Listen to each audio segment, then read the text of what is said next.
Good morning, Broncos country. It is Friday, October 12th. I'm Phil Milani alongside Steve Atwater, looking fresh with those glasses, man. I'm trying to be like you, Phil. No. Phil had glasses. I had to go get some glasses, too. Oh, my gosh. You're crazy, Steve.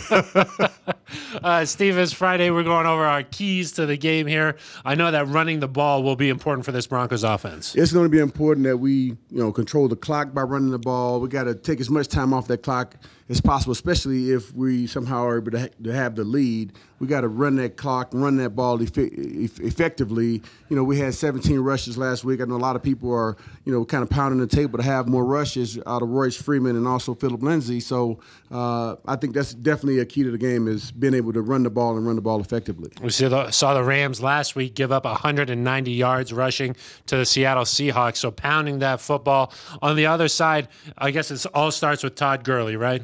Yeah, Todd Gurley, he's a beast, and, they're going to come out and try to establish the run as well.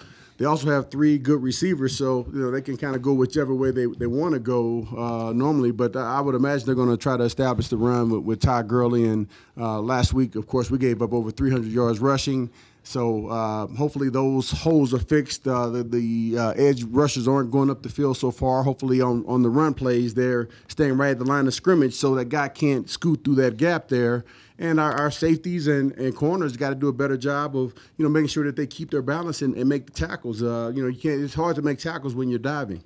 So you're saying this one might come down to whoever wins that line of scrimmage on both sides of the ball. Oh, absolutely. Absolutely, because that team is going to have control of the play clock, the time of possession, all that. And whichever team can enforce their will on the other defense, I think we'll have a great chance to win this ball game. We saw the Broncos offensive line be so aggressive early in the season.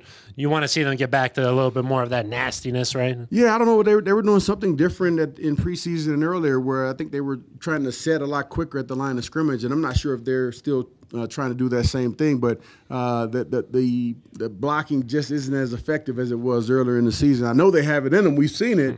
I just hope that the coaches can push the right buttons to where they can reignite that in that offensive line. Well, I know it's been a frustrating week in Denver. All Broncos fans getting frustrated, but a win against the Rams can make it all right, man. Yes, it will make everything okay. He'll make up for that Kansas City win. It'll make up for the Jets win. I'm sorry, the two losses there.